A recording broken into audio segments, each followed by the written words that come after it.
Pump it up, pump it up. Trae. Come on, come on. With Trae. Pump it up, pump it up. It's the day with Trae. This is the day to gain inspiration, to make a positive change in the nation. We're inviting you to partake in conversation, to raise your vibration. It's the day that we will all celebrate all of our peace that make this thing elevate. Watch the negative fade away, cause it's the day with Trae. Grand Rising, everyone. Welcome to the Day with Trae. I'm your host, Trae Holiday. I want to welcome you to a terrific Tuesday as we wrap up Black History Month this week. So excited because I got some phenomenal folks in the building today. I get to start this episode with Miss Afua Kouyaté. We're going to be talking all about the African Cultural Arts Center. That's right, ACAC, and some of the work that they are doing to bring more community in. So I'm so glad she's here to give us some updates. And later on in the show, we got Maria Falcon with KD Hall Foundation. We're going to be talking about their Girls on the Rise program. Excited to have her here as she's representing as a program officer over there. So we get to get all the details from her. But of course, y'all know it is the top of the show for this terrific Tuesday. It means that it is a perfect time for you to go ahead and tag and share this stream right here. Yes, participate, y'all. I mean, seriously, we got a brilliance happening, explosion every single day of the week. Go ahead and tag and share this stream with folks who you feel could benefit from a daily dose of dopeness right here on the Day with Trae. And if you cannot watch our TV show, we still have you covered because you can surely listen to us anywhere you find your favorite podcast. Just search Converge Media Network and the Day with Trae. You'll find me on whichever platform is your favorite. There's like 200 of them. Go ahead, search for your favorite one, and y'all will find us there. Well, I'm excited because we've been continuing to follow this story of the development of ACAC, and I'm glad that Miss Afua Kouyaté is in the building to give us some updates. So up next, we got Afua joining me so we can hear more about where they are at this point of the process of development. Hi, Miss Afua, how are you? I'm feeling really good today. Thanks for having me. Yeah, absolutely. Yes. Well, you're looking marvelous, like fantastic and marvelous all at the same time. Always great to see you out in community, but you have been dedicated to this community for decades, yes. And some of our guests may not know. So before we get into ACAC, the African Cultural Arts Center, I want to hear more about some of the ways that you've been really dedicating yourself to building up this community. Well, our call of action has really been about getting the community involved, letting them know what we're doing, where we're located, and how we do represent their need. And so when we talk about ACAC, it's a facility. So we just have to, do our part. When we ask for support, we have to make sure that we have our family rolling with us. Mm-hmm, absolutely, and this is why it's so great to stay connected to this, because I know when y'all first launched the opportunity for folks to donate, when you're looking for funding for this development and for the building, we were right there with you, and so it's so great to have you back to provide some of those updates. Now, there has been so much money that's put into development, but we realize oftentimes if sometimes your voice ain't there, they don't know about the project. Tell us about some of the ways that you've been trying to really build those connections so that ACAC is known all throughout the city. Thank you. Well, last year, for 2023, we created some really cool programs. Like we did brunch and bubbles, we did happy hour, we did picnics, we did just all kind of things that we knew we needed to do in community. We had to go to our people, instead of saying, okay, we're offering programming and please come check us out. And we sat at the table of our elders.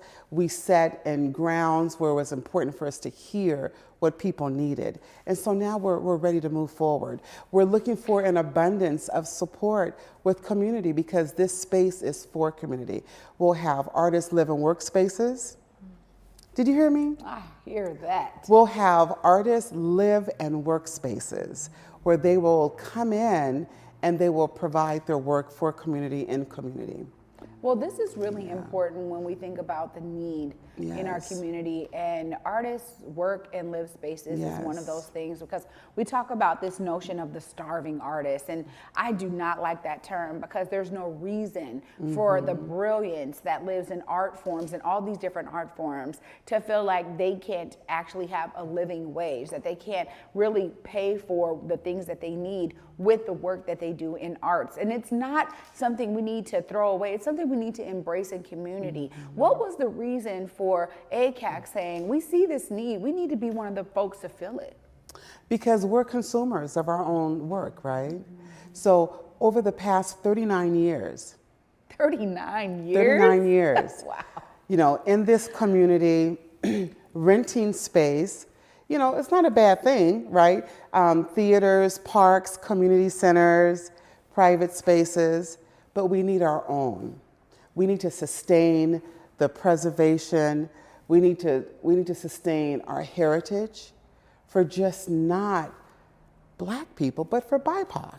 It's really important that we can just walk to our spaces and create and celebrate and have that sacredness. You know, our Girls' Rites of Passage programming will have a home. The Afua Center will have its first time street-facing, you know, space for community to come in.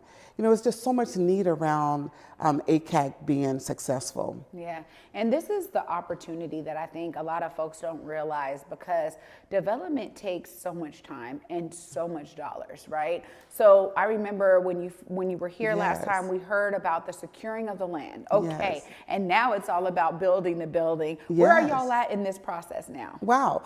Well, we're almost there with accomplishing our acquisition. We're just about 200,000 out. So if there's any donors out there, you can just drop us 200,000 and we'll just put a nice little check mark, and you'll have your name forever on the property. But on the bigger scale, we're looking at funding the $3.6 million investment toward the excavating and just redoing the whole space. We've put some ask out there, and I will just say for a minute, thank you so much with the city of Seattle, because we were able to get a little bit from them in different pots, and hopefully this will be a growing you know, thing for the city, because when they look at the impact, how community really benefits, and how we stay involved in arts and culture, and not so much on the streets. We really want them to dig in on this. And not just the city, but we want the county. I know Open Doors is coming in, a great investment to community. We want them to dive in, as well as the state of Washington. Yeah, well, this is a great opportunity all around, I think, for everyone to really be involved, because we're talking about this now being a home for work that's already happening. And that's the thing I think oftentimes people don't understand. You talk about 39 years. 39 years. I mean, that is a huge feat that y'all have been able to, year over year, stay connected and committed to community, and providing opportunities for community to learn and get that cultural experience from all the programs and offerings y'all have given over all that time. So I think that the precedent is already set, right? That's the beauty of it, because some development projects are really kind of starting from zero, right? Some of it is like idealistic. You actually have a working model, and then this space, ACAC, it gets to be home for all of those efforts, all of that energy. So that's the beauty, I think, of this particular investment, that, you know, even everyday folks can really say, I mean, no donation is too small. We say that, but hey, you know, those $10, they roll up. You know, those $5, they roll up. But when people can pour into it, it's also saying that I am utilizing my additional dollars. After I pay my stuff, I'm using my additional dollars to impact community. And that, for me, is where there's a huge opportunity for folks to understand that. Tell us more about how y'all are maybe connecting with some individual donors. This is a great space to do it right here on The Day with Trae. But I know you've been holding meetings, you've been having opportunities for folks to really tap in. Tell us more about that. Before I do, I just want to acknowledge how you appreciate our work. That means so much to me, because having a Trayana on your team really does open up, you know, just so many vessels and so many communities. The work that we've been doing has been pretty much just going everywhere and talking about it. Our most successful endeavor that we had was our gala. We had our first gala. Nice. You know, it was in November, and we held it at the Northwest African American Museum. We definitely want to stay in community. We have a lot of great experiences there at the museum, and every one of these entities, we play in with each other, right? So we have a uniqueness, that we offer community. For the gala, we were able to actually ask. That's been a difficult thing as an artist for all these years, because normally we go in and we provide space. We provide programming and services, and we don't ask for anything. We go in, we provide our ministry, and we're gone. So being able to learn how to articulate our language in a way where we can have investors, we can have supporters. Those are the things that we need to build more on. And if there's people out there that want to tap into our team, we call our team the CAB. It's the Community Advisory Board, right? And so come into the CAB and help us make this happen. We had some great donors, and we want to be able to continue to cultivate those relationships and hear other people tell us the best ways to go. What's the model that we want to stand tall with, in raising this money. Because as I said in the legislative meeting last week, I heard 25 million that went to so many other amazing organizations that are doing the work. And so we're only asking for 3.6. So we want to be able to tap into those people who we've not met. They know about our work. So that's just one of the deficits that we want to be able to utilize as we're here with you, and we're learning more people to kind of speak up and say, oh yeah, I want to support Black space. Yeah. I understand that this is going to be a community hub of arts and culture, and I want to step in to help this community. It may not be yours, but help this community be successful. Right. So hopefully I'll come back again and I'll tell you more about who those people are. Yeah. Well, this is, expressing the need. You said it. Sometimes it's difficult as you've been doing this work for so long. But also the opportunity for folks to tap in a way that then benefits, maybe you're right, it's not them or their community, but it benefits the city at large, right? It benefits the community at large. And that's the beauty of what you're offering here today. And I will say that, when we think about development, 3.6 is on the lower end. So you're absolutely right. This is something that I think there's plenty of folks out here who may have the connections. I'm talking to y'all out there. If you've got those connections, if you know of folks that have development dollars that are looking to invest in, ways to uplift some amazing cultural spaces and centers in our community, this is a great opportunity. And before I let you go, you don't even talk about this much because Miss Afua does so much, y'all. But you also just came back from taking folks over to Africa, and you've been doing this work. This cultural exchange work for years. And so I just had to tap in on that, because it is something that you're like, oh yeah, we've been taking folks over to Africa. But just tell us a bit about how that is also impacting some of the amazing experiences you're able to cultivate for folks. The transformations are amazing. It's well worth every dollar, every minute spent in the development of getting people over to our homeland. This past year, I took a smaller group of 14 individuals. They were all seniors. They were all my seniors. The oldest age was 88 years old. And the theme of that trip was to explore Ghana with Afua. And we did just that. We went to the castles. We went to the chief palaces. We went to the last bathhouse that they would take our people before they were enslaved.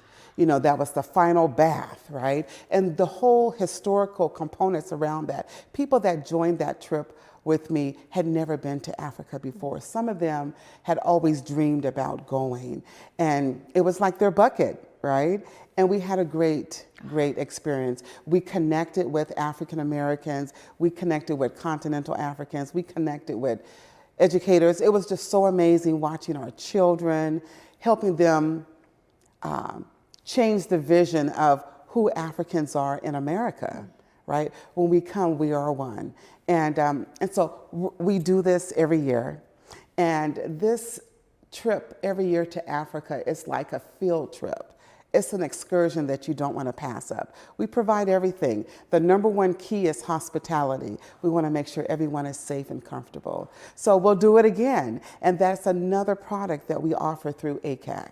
You know what, Ms. Afua, yes and yes and yes. I'm over here holding back my emotion, y'all, because this is life-changing work. Yes. Thank you. Thank you for your energy, your effort, your love to community. As I was saying to Auntie Jackie yesterday, you're another person who is just, I can't believe all of the ways that you have impacted this community with your love and care and kindness for those who are just like you and outside of you. So thank you for bringing us cultural experiences. Of course, if we have some folks out there that are connected to donors or they themselves are like, I need to pour into this, look right there, let them know how they do that.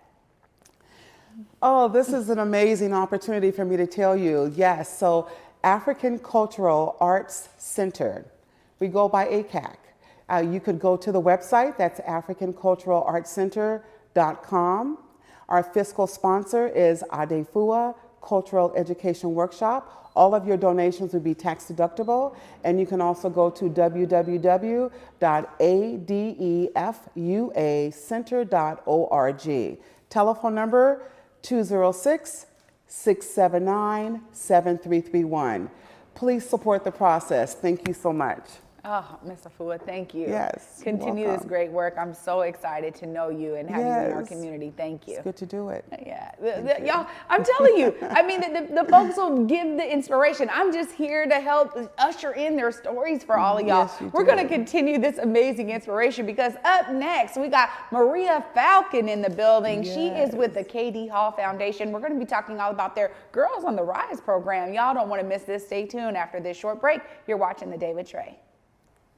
Africa Town Plaza is our latest affordable housing development project. It's 126 units of affordable housing over community commercial space. It's the first time in my career, and I've been doing this for 10 years, that I was able to design for people who look like me. Africa Town Plaza is a beacon of hope. Africa Town Plaza is a love letter to the community.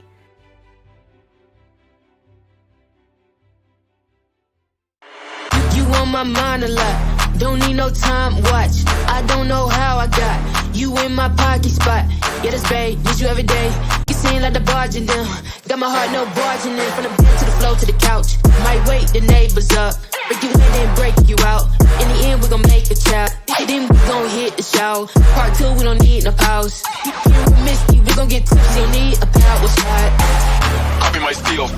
Face the fact that copy my steel. Face the fact. Seattle Opera presents X, the life and times of Malcolm X. The story of one of the most misunderstood figures in U.S. history comes to McCall Hall for an exceptional night at the opera. Pulitzer Prize-winning composer Anthony Davis produces an American classic with influences from classical music, jazz, pop, blues, and more. Don't miss X, the life and times of Malcolm X, February 24th through March 9th at McCall Hall. Details at seattleopera.org.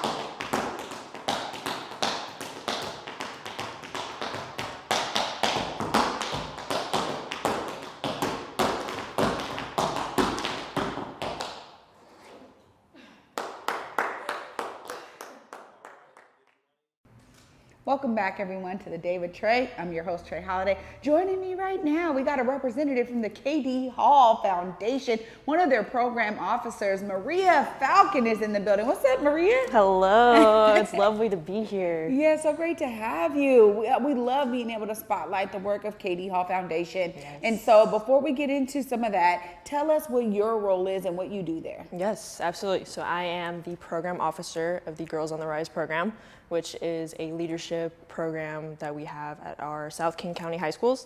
And so far we are at 2 high schools. We're at Evergreen High School, we're at Why Not You Academy, which is that charter high school that Russell Wilson and Sierra co-founded as well. And so I'm very happy to be at those two high schools and have this program be in person, because previously it's ran for about 5 years, but it's been on like Zoom. It's had like the capacity of like an extracurricular, if you want to view it as that. But this year it's more of like an in-school program that girls that are in, that they participate in. And I see them once a week, Fridays. I see them and like feed them, because I view that all girls and all students should be fed in the morning. I know like high school students are not eating, and I know they perform a lot better when they are eating, and so I'm happy to give that opportunity to them, have this program run for them, teach them like leadership skills and all those type of things. And so yeah, it's very exciting. Yeah, well, it sounds like you really are enjoying this. What brought you into this kind of work, Maria? Yes, absolutely. So I am a recent UW graduate. Go Huskies. I had to point it out.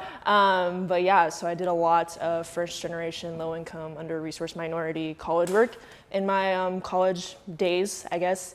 And so that I ran a passion in doing, because I also was one of those students. And so I recognized like all the work that goes into like raising those type of students and like getting a growth mindset, if you want to say it like that. And so I had a passion of as well as teaching that, instructing that, and so I'm happy to continue that outside of college and land this position with Katie Hall Foundation. I'm very grateful for my lovely boss, Katie, for seeing the opportunity in me, seeing the like capacity that I had to also bring in that energy to girls in high school and begin that type of work at like a younger age, because I've done it for college students. And so how do I start even sooner? So girls in high school is a good way to start and continue like what I love to do. And so I'm happy to do it. Yeah. And so that's how I started. Well, that's great, you know, because I think oftentimes having something that is part of our own lived experience that brings us into any kind of work is really a foundation for why we do the work we do. And so I love hearing that that's like a passion of yours. Plus, you know, to be honest, I think that the students who are involved in any type of program like this, girls, young boys, in between, non-gender, non-binary, like, they all need someone who really cares about it, right? And that is sometimes the hardest part to find, is someone who is really in the thick of it with them, because you care so much. It takes that. What are some of the ways that you're able to really kind of showcase that with the young girls you're working with? How do they receive, you know, the fact that you're really coming from a personal perspective when it comes to this work and serving them? Absolutely. So I think what also helps is my age, and that I kind of look their age. One of my students did think I was 18 years old, and I was like, wow, okay, great, lovely. But I think my age and the experiences that I also hold that are similar to their experiences in high school, whether it's high school, college, and so on. So I think the experiences that I can share with them, the way that I validate and assure their experiences and what they go through as well, I think that's like helps a lot with their growth, if you want to look at it like that. And so yeah, absolutely. And so, you know, you talked a little bit about Girls on the Rise, and now it's exciting because there's a leadership cohort. I want to talk a little bit more about that. Tell us more about this leadership cohort. Yes, absolutely. So for a little context, the Girls on the Rise program is now taking place in high schools. That has ran for 5 years, and we now have an audience that has been previous Girls on the Rise members. And so we are accepting Girls on the Rise members to this leadership cohort, as well as any daughter, sister, niece, cousin, any passionate, leadership forward, community driven lady, girl in the Seattle community, Washington State, wherever, on this side. But we want to accept those ladies into a leadership cohort program, a 3-month program that is, it's also paid, so you can view it as like an internship program, but it is highly competitive because we are only accepting 10 girls. And so as we are accepting our previous Girls on the Rise members that we love and would love to have their involvement continue, we're also accepting girls that are still also actively passionate, that want to continue like leadership skills as well. And so that being said, with it being competitive, we also have it being paid. We have a $500 stipend that we are giving to our 10 girls, that also, these 10 girls are helping us with like Katie Hall Foundation projects, like passion projects, along with our pillars. Our pillars are education, health and wellness, specifically sickle cell, as well as women and girls. And so that is why our programs are so centered with girls and education. So with this leadership cohort, these girls will be involved in those projects, planning, event planning, communication and outreach, especially to our community partners in Seattle. So they really do get to build and continue their leadership skills, leadership skills that they've built with us, and be able to continue it in a older like high school setting, college setting, as well as like a career setting. And so that is what the leadership cohort is about, and we're very excited for it to start March 1st. That is when our deadline of the application is due. So that's just a heads up for everyone. So get those applications in, please. I want to read them. But yeah, it starts March 1st, and we will continue like having a interview process because we already have more than 10 girls that have already applied. So now we have to do this competitive process of interviewing them and get through like who is our best like fit for the program and see how that goes. And I'm very excited because Women's History Month is right around the corner. International Women's Day is right around the corner. So to have this program start in March and get it going, I'm very excited because then now they can participate in our things that we have planned for National Women's Month. Nice. So, yeah, it's very exciting. Well, this is really exciting, and it's serendipitous in terms of the timing. So Yes. at the end of the week, y'all are closing applications, Yes. and it's important that folks know how they can apply. Like Yes. if there are some young ladies out there who are like, man, this sounds like the opportunity for me, or if others know about it. Of course, Maria, before I let you go, I got to give you time to make sure we plug in all that important information so folks know how to take advantage of this amazing leadership cohort y'all are building. Yes, absolutely. So you can apply through kdhallfoundation.org. That is our website. It's right on the homepage, and learn more about our Girls on the Rise programs as well as our leadership cohort. Would love to have you apply as well as just get to know you more. As well, you can visit our Instagram at kdhall.foundation and use the link in our link tree to also apply. But yeah, very exciting. Would love to have you all, but yeah. There we go, Maria. Thank you so much for being here. And thank you for bringing your dedicated passion to KD Hall Foundation for all of these amazing programs y'all got going on. Thanks so much for being here and giving me all the details. Yes, absolutely. Thank you so much. Absolutely. Y'all, I told you the inspiration continues because folks really are out here doing some fantastic work. And sometimes I'm sitting here, I'm learning about the work as y'all are learning. Of course, I get to wrap up all this inspiration right after this short break. Stay tuned. You're watching The Day with Trae. Even if you don't love,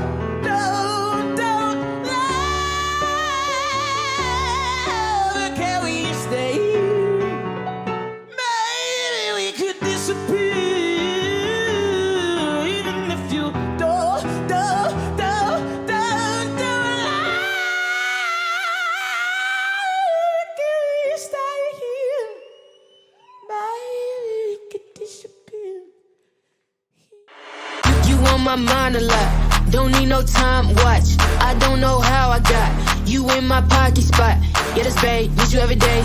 You seem like the barging down, got my heart no barging in. From the bed to the floor to the couch, might wake the neighbors up. Break you in then break you out. In the end we gon' make the child. Then we gon' hit the show. Part 2 we don't need no pause. We miss you, we gon' get tipsy, don't need a power shot. Copy my steel. Face the fact that copy my steel. A new COVID vaccine is here. It's designed to help prevent the COVID variants that we're seeing spreading now.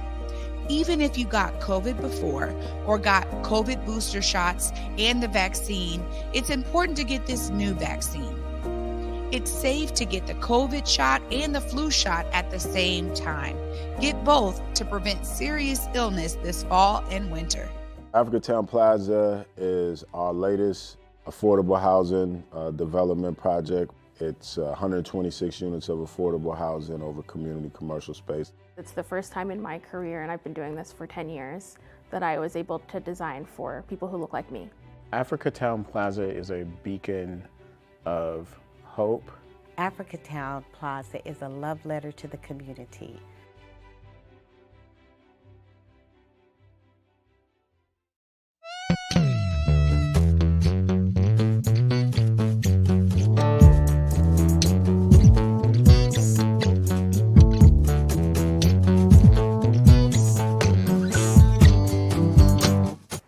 Welcome back, everyone, to The Day with Trae. I'm your host, Trae Holiday. I got to give a huge shout out to my guest today. You know, the inspiration continues to abound every single day here on The Day with Trae. So huge shout out to Miss Afua Kouyaté for joining us and telling us more about ACAC, African Cultural Arts Center, y'all. They are in their process of building up their funds for development. And this is another institution that we need in our community. So I encourage you, if you know of funders, if you're you're somebody who's well off and you have, some money to spare, and you are like, you know what, let me pour into the community here in the Pacific Northwest, please reach out to them. She gave you all of the ways. You can look up African Cultural Arts Center. You can look up Afua as well to find out that information and how we can get some funds to their development project. And of course, huge shout out to Maria Falcon with KD Hall Foundation to give us some more insight on their amazing Girls on the Rise program and their new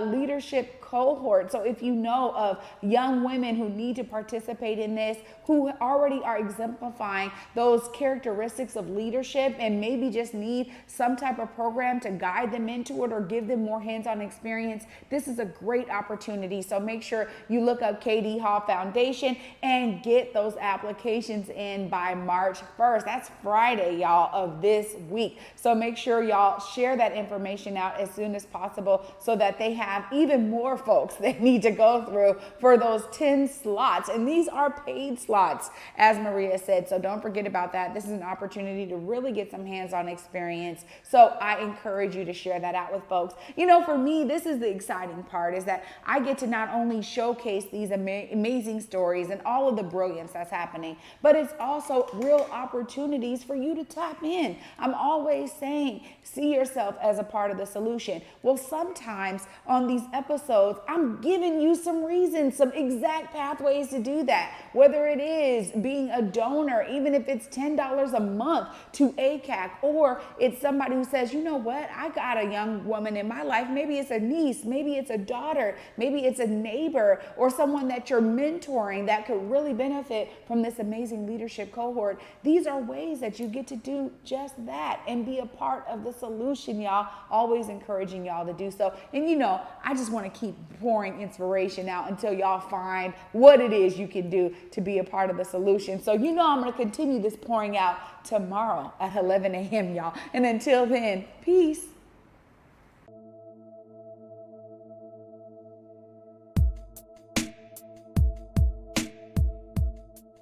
Converge Media produces culturally relevant content for Black and urban audiences. Our coverage is raw, transparent, and objective, praised by community leaders, government officials, and residents. Support Converge Media today via Venmo, Cash App, or PayPal at Converge Media.